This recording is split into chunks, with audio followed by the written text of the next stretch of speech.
Welcome to 247 Real Talk. I'm your host, Julian Perry, and it's a pleasure to be here with you for another episode of the 247 Real Talk podcast. It is Wednesday, April 3rd, at about 8:18 p.m.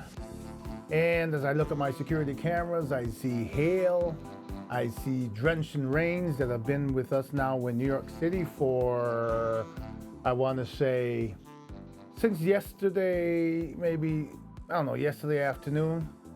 And it looks like it's going to go all the way through to tomorrow, Thursday. We've had drenching rains, we've had moments of hail, so I hope that wherever you are, you're safe and sound, and hopefully you're enjoying better weather than we do. And we're hoping here that this is the last of the rains for a while. I mean, not that we don't want to have water, right? But it's time for some spring. It's time to get some warmer temperatures. It's time to get outdoors and start preparing our yards for some summer fun and for enjoying the warm weather. So I hope wherever you are, if you're in a warm place all the time, like Florida or South America or the Caribbean, that you're enjoying your weather. I know some places in South America and in the Caribbean, like Trinidad, it's extremely excruciatingly hot. But I guess at this point, we've been through winter and we won't mind some of that heat. Hopefully you're doing well otherwise. And this week I switched topics again from what I originally planned and what I probably indicated last week. And I'm going to talk a little bit about embracing diversity. It came to mind and it sort of felt that I needed to bring it to the forefront because of things I'm seeing going around us and in our environment, in workplaces and in our communities. And it seems that the more we progress supposedly with technology and we suppose as human beings, the more we fail to embrace diversity. So sit back, relax, and I'll be right back with our topic for this week.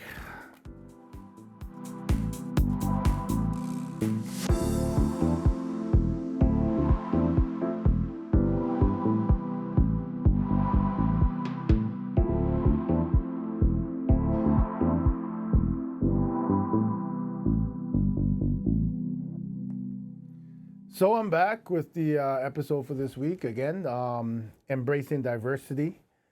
And I want to start off telling you what triggered my thoughts. You know, I've done episodes on migrants.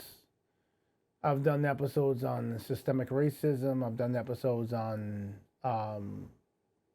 politics and how it's impacted us as people, and the division it's caused among us as citizens of America and as of inhabitants of this planet. And when I think about my immediate environment, when I think about the United States of America, and as I looked around and quietly observed, I thought I'd share some of these thoughts with you. So hopefully you can. I'm tongue-tied this episode. Hopefully you can begin to recognize and acknowledge and make differences within your own environments, so that when we look at each other, we look at our society, we see progress with embracing diversity. So as I look around at different places I've gone to, different businesses, different workplaces, even my own, I've recognized that some businesses have made more progress than others in terms of embracing diversity, but we still live in a time in 2024, especially after going through a pandemic, especially after going through COVID and watching a true impact of something that took lives, irrespective of race, creed, or color. And we watched the human response to people in need of help and medical care. And even that response was lopsided and sort of gave very little attention to neighborhoods that were predominantly mixed and people of color, irrespective that those neighborhoods represented the highest death tolls. So as I looked at workplaces, I realized, like I said, it's a strange recognition if you look carefully. You look at some workplaces that represent people making minimum wage, and places that provide public services, public or services that the public use. I say that in that way because I'm not talking about even free services. I'm talking about even private businesses. And you will notice that the majority of the actual help, the lowest paid people who are actually doing the work dealing with the public, are people of color. You'll notice that the higher level positions, supervisory, managerial, in many cases, you see that change from diversity because even the entry level staff, there's a mixture there, albeit in many cases a mixture of people of color. If you want to call that one, then there is no diversity, right? But I look at it from every sense of the word and looking at the fact that you'll see people of Hispanic descent and African Americans and other cultures that are people of culture, other races that are people of color, and you see that they dominate the lower end.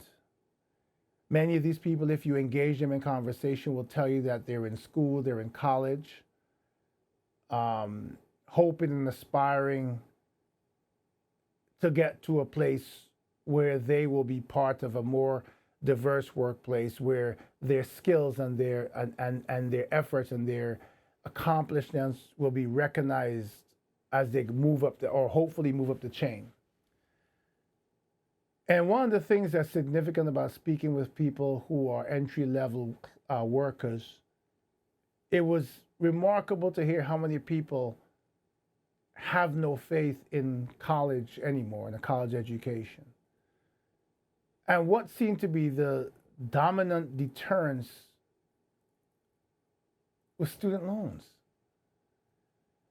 People and young people today, especially people of color that we want to encourage to educate themselves, to make themselves part of a culture that will recognize them and strive to possibly treat them equally. And I say possibly because we're still fighting a battle that you'll see as I go along. When they have to look at the cost of education and recognize that it is a dominant factor that is stopping them from living not only the American dream, but their dream. I don't know if I can find it on my phone. I'm going to turn away from the screen for a second, from the camera, to look on my phone, because I now recall one of my very dear friends and supporters of this podcast, who will have on my show. I plan to have him on for what would be a very entertaining, very detailed, and probably very explosive episode for my 200th episode coming up in about 4 episodes. So coming up in about 4 weeks. But he sent me something, and let me see if I can find it here quickly. And the headline read,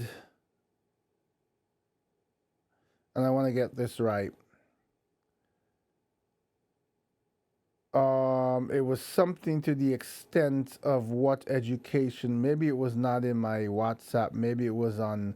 It might have been on Instagram, which would be harder to find. But there was some school or something like that where it said that a year of education would cost $95,000, right?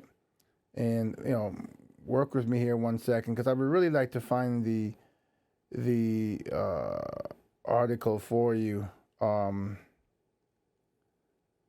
You could never find something when you really want it, and I'm really sorry I can't. Oh, wait a minute. Here, I think this is it. Here we go. Some colleges now cost up to $95,000 per year.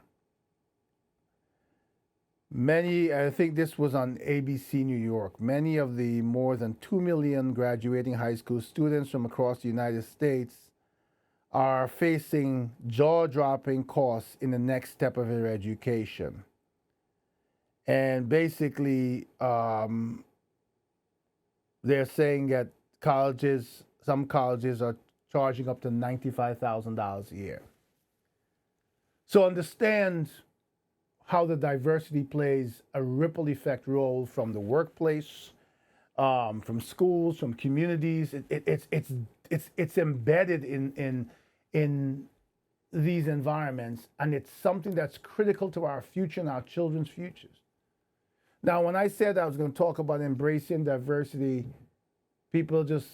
I can imagine people who are listening to this episode will kind of be wondering, where am I going with this? But that article, along with other things that happened, really struck a note with me. Imagine a 4-year college. 4-year college, we'd be talking at $95,000 a year. We'd be talking, $380,000 in student loans. Now, you have the right, let's say you're doing SATs or whatever you're doing to enter college, but let's say you get in. Let's say I get in. Let's say 6 people of different races get in. When they graduate, let's say they follow the same path and they all come out with $380,000 in student loans. Now remember, no matter what you do, even if you get federal student loans, and this is one thing I've pushed for, and it seems to be falling on deaf ears, even though I have to admit the Biden administration has done a lot to help students with their education and their education costs. And despite the efforts and I have to, again, this is me being real talk. It so turns out that the efforts of Republican people with money have pushed back against the Biden student loan debt forgiveness program when he first announced it, just to take 10 or 20,000 away from, imagine, $400,000 in student loans. And those same people got millions of dollars in PPP loans forgiven. I always have to say that because it's the truth. But understand that you graduate with $400,000 in student loans, and federal student loans pay back, they're not zero interest. So if you are in a job at $400,000 in student loans, there's a number of things that have to fall into place for you to become considered treated equitable in this society and considered to be recipient of a culture that embraces you. You go, you work hard in school, you graduate with a very high GPA. And I've seen the results in GPAs, and those results are diverse. There are a lot of people of color, of different races, who excel in college. Now you're out into the workforce. You're going to look for a job that will allow you to live. And let's pause for a second and talk about what living means, because this is all part of embracing diversity. Living means that you are able to live in a decent neighborhood, afford to pay medical bills, transportation, afford to eat decently, afford to be able to afford to have some sort of social life, and still have something to put aside in the bank for a savings, right? To one day buy a home, to do whatever, to travel, to do whatever your heart's desire, and to fulfill your rights as a human being on this earth. So what happens when you go out into the workplace that lacks diversity in 2024, where the top positions are still decided by the color of your skin and not the content of your character, your achievements, and your academic content that adds to the value of that business and society? There's a lot of this going around where the world and this country and workplaces fail to embrace diversity. And this works in so many ways, right? It works because one level of prejudice tends to create another level of prejudice. So if I go to a business to get a job and they're predominantly white people, let's say this as it is, who are in that job, in all the top positions. And I go to work there and I'm doing a lot of work and I'm working hard and I'm excellent and no one has any complaints about my performance, yet I can't seem to move up. Yet whenever there's a new opportunity, it's not offered to me even though I apply for it.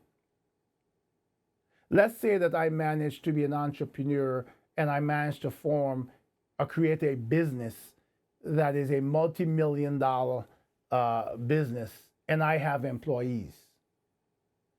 The reverse to what society has become accustomed to is now, as a person of color, I say, I want to help my people of color.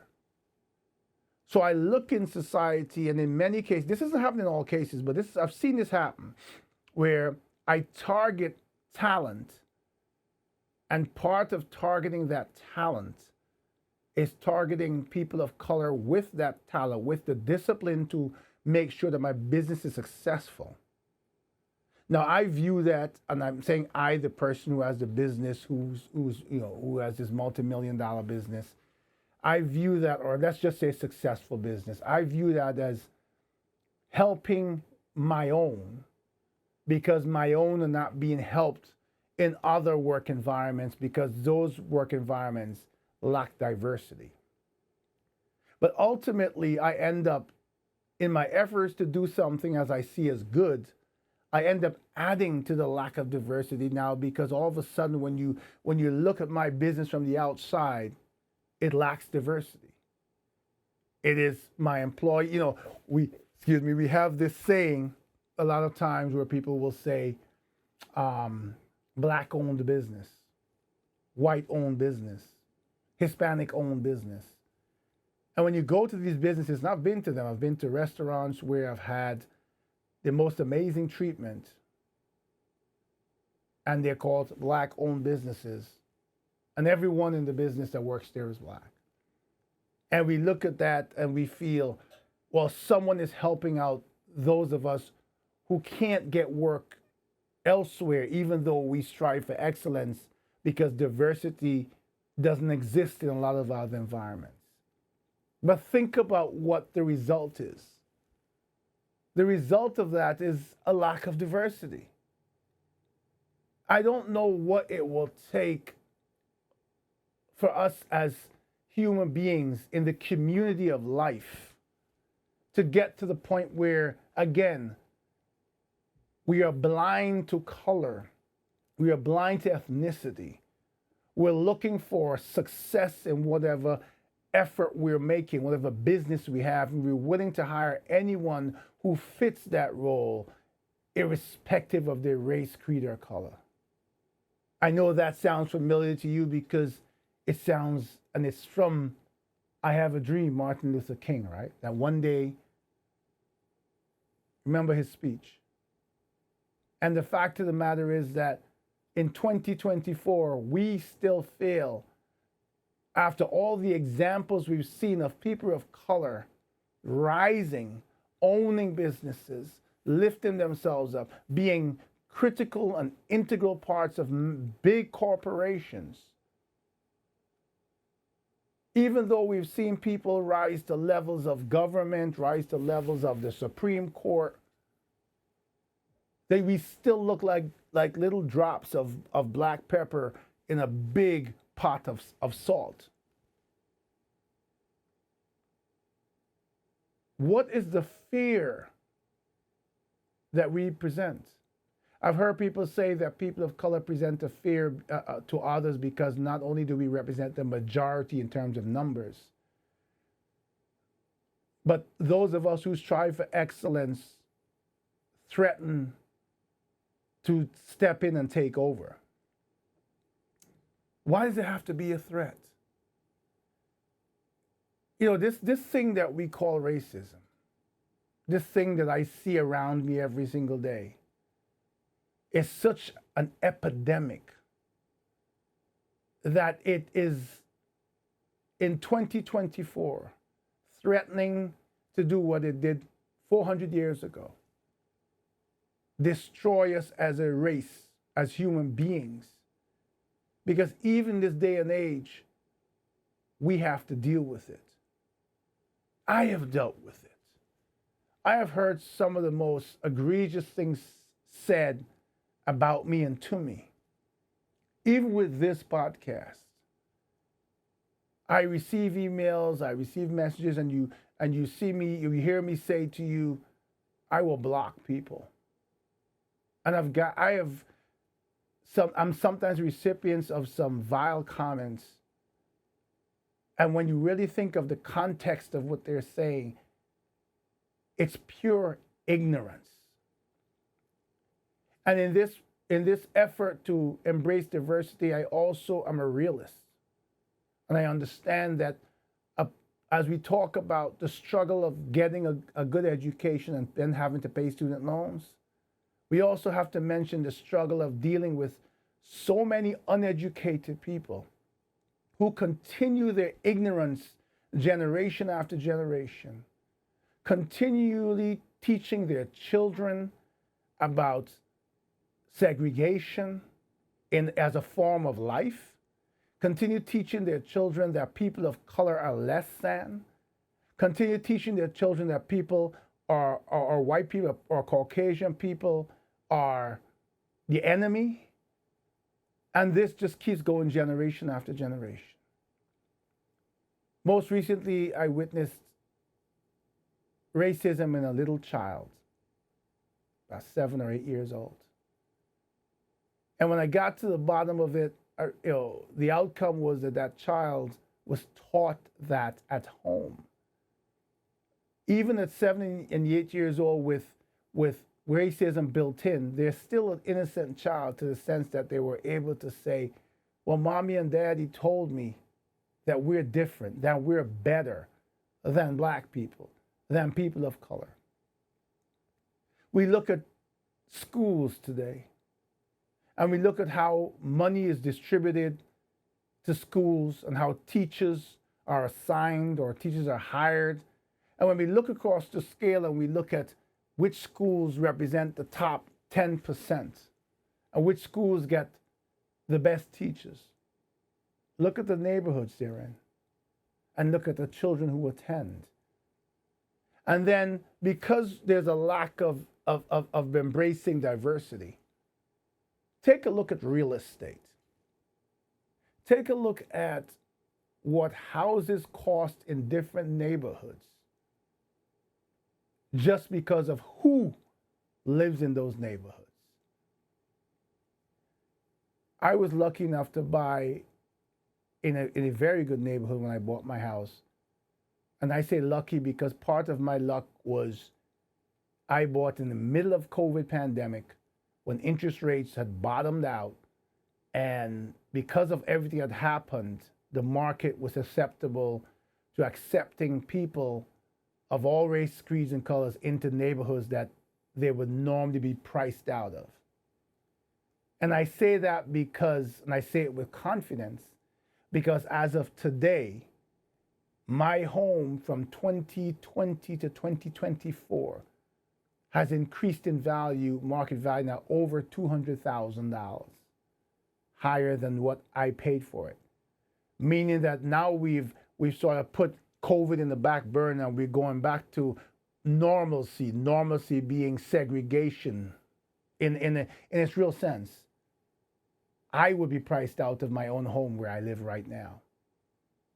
I'm here because of the luck of the draw, not because I have a decent job, not because I've worked hard to be a decent person, not because I am honest, ethical, and hardworking. No. When are we going to get to the point that we are embracing cultures? It's amazing to see certain restaurants that exist in neighborhoods that are not diverse. Certain what we want to call ethnic, right? So where people of color bring their culture into neighborhoods that don't accept them otherwise, meaning they go to the neighborhood, they have their business, and when their business is closed at night, they leave and drive miles away to the neighborhood that they can afford to live in. But yet, people who don't embrace them as people of color and their diversity love their food. So the things that they want to embrace from diversity are things that they want to pick and choose. They want to accept things that are results of a culture, but not the people who are from that culture. It is amazing if you get to travel a bit, and if you get to, if just around New York alone, around the country, yes, but even around New York, and go to different neighborhoods where you drive from one place to the next. And this is where you see also the stark difference, right? Democracy or not democracy, but the Democrats' political ideology is one ideology. The Republican ideology is another ideology. They're supposed to be ideologies. But you can drive in New York City and you can actually drive from one ideology to the other. And you can see and witness the stark difference and the lack of diversity. It's like, where is that? Somewhere in Africa, off the coast of Africa, where the two oceans meet, and you can see the distinct line in the ocean between the dark water and the blue water, or the blue-green water. That's kind of what it is even here in New York. When you look at voting, you can tell where certain parts of New York are going to vote Republican and certain parts are going to vote Democrat for the majority. We're not mixed in. We're not accepting of each other as human beings. We continue to live a life where we subconsciously, I guess, and sometimes not, oppose and work against the very thing that we claim verbally we're trying to achieve. Many people talk about diversity, but if you take a good look at what they're doing, it's not embracing diversity. We see this in the politics of America, where we have politicians who outwardly at news conferences, at press conferences, talk about things like systemic racism and the need for diversity and the need to allow people who are going to school and education to get an education, to be able to go out and to get a good job and to buy a home in a neighborhood of their choosing. And the neighborhood of their choosing should be because I want to live in this neighborhood because I like the environment, I like the air, I like the trees, I like the parks, I like the waterways, the lakes, whatever, as what it is as a part of this planet Earth. Not I've done the best, I've become the best, I'm as educated as the best, and yet I cannot and will not be offered a job to even showcase my excellence. And I will be priced out of a neighborhood because my kind, meaning my color of my skin, my ethnicity, is not accepted in those neighborhoods. No one wants to see me there. Everyone wants to go out their doors, and when they walk out in the street and they go to the bus and they go to the train and they go to the stores, they must see people just like them. There are a lot of people who watch my show. I've seen that based on the downloads, based on the geographic areas, I've seen it based on people on LinkedIn and all the platforms who embrace the show. And what I love about 247 Real Talk podcast is the diversity of my listeners. And it's growing. In the last 2-3 months, I think I've gained 600 or 700 subscribers. And that may be small compared to the celebrities and the sports celebrities who just get millions of people who automatically become their subscribers because of who they are. My growth is smaller and slower, but it's diverse because of the content of our conversations. And I'm appreciative of that. This conversation has a major place in our lives and how our children grow. Have you ever walked into a store or a business where it doesn't matter what ethnicity you are, white or person of color, and walked into that neighborhood that's not diverse and raised your head up and realized that you're the only person in there that looks like you? How does that make you feel? You went there knowing, oh, I can get this thing there, I can buy this thing, or I can get this service I wanted. And for a moment, especially if you're that person who dwells on diversity, who dwells on the presence of segregation that is very blatant in our society still. And then you get there, like I said, and you look around your surroundings and you realize it dawns on you in the most stark way. I better hurry up because I'm somewhere that the environment says I don't belong. This has to change for many reasons. I've been doing episodes every month or so about the race to 2024 elections. And I've been saying that irrespective of what happens in the race, the day after the elections, our struggle for most of us will be the same. Whatever we decide as a people, we have to make sure that our life progresses in a manner that supports embracing diversity.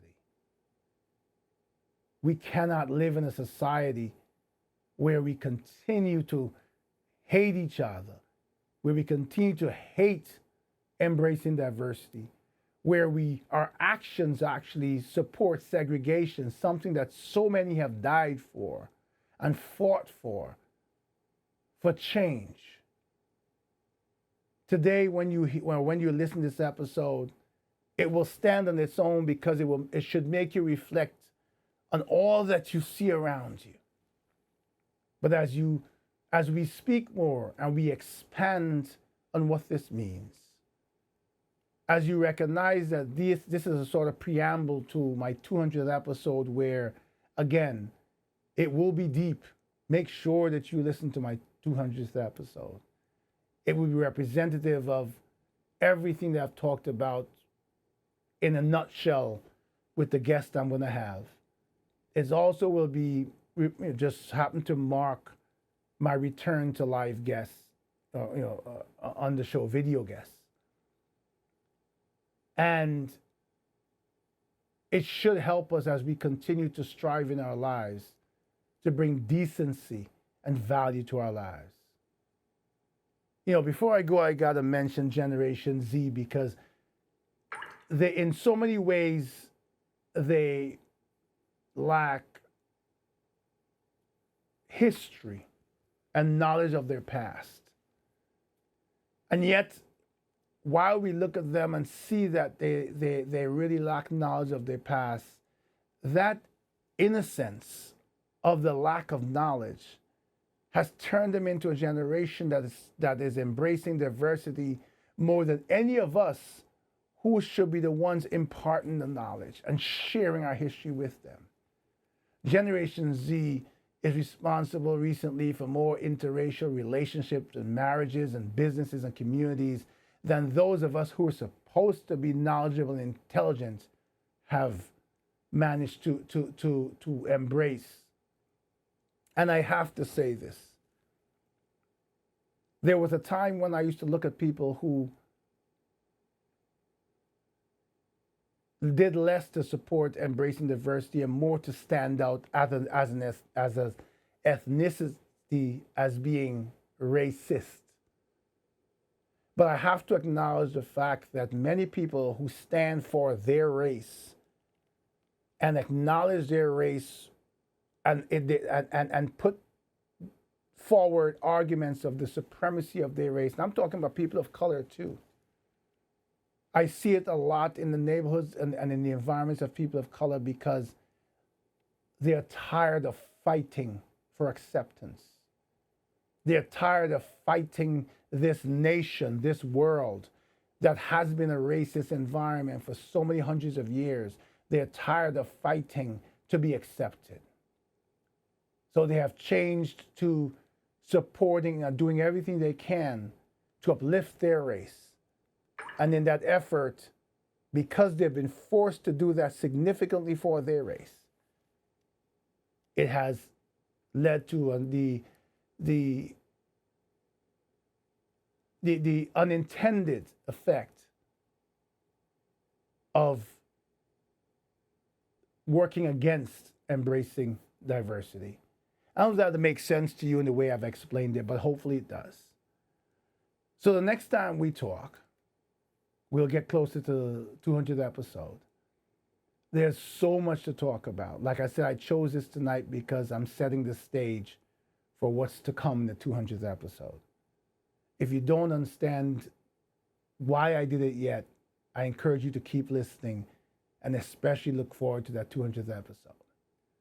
I thank you as always for being able to have this conversation with you. Some weeks the conversations are more in depth and less jovial than others, but this is real talk. This is what I strive to do. Some conversations are more interesting to some of you than others. Some of you who are impacted by directly impacted by the circumstances that I speak about would find more interest while others won't. But if you're a member of this society, if you're a human being in this world, then everything I say on this podcast is reason for thought for you, for how you live your lives each day, and for what we're teaching the next generation. Thanks again for allowing me to be a part of your day whenever you listen to me and to be a part of your lives. I want to give a special thank you to all those new subscribers. For those of you who are looking to find out all the interesting topics that we've discussed and why you should stay as a subscriber, go look at the past 195 episodes. You'll find about 70 or so on YouTube, and before that, you'll have to listen to the audio episodes, but it's the same thing without the face. I encourage you to please comment, share your thoughts, share the episodes, and please share the podcast and subscribe. Subscribing is so important to me building this platform and not only increasing the size of the audience to be able to deal with these issues and build a movement on these issues, but my ultimate goal is to go from where I am now to the place where I'm also financially receiving from social media so that I can use that for charity to embrace financially some of those situations and people I speak about and help them to achieve the dreams or to get over a hurdle and create a movement that will do the same for us all. It is a big challenge and a big task. And all I can promise to do is to give it my best shot. Please send me your messages as you've continued to do. Email me at podcast@247realtalk.net. Give me feedback on, and you can do it on YouTube. You can do it in the audio, the text of the audio episodes. You can send me an email. Keep it respectful, keep it engaging. I will respond even if it takes some time because I get a lot of emails at times. And I will also, remove people and block people who work against the decency and who speak in a manner or converse in a manner that is not in keeping with the decency and respect of the show. Thanks again. Have a great week, a great weekend. I'm going on a little excursion this weekend coming up, and I hope to tell you about it on my next episode before I start the actual topic. Until then, be well, stay safe, take care of yourselves. Please take care of each other.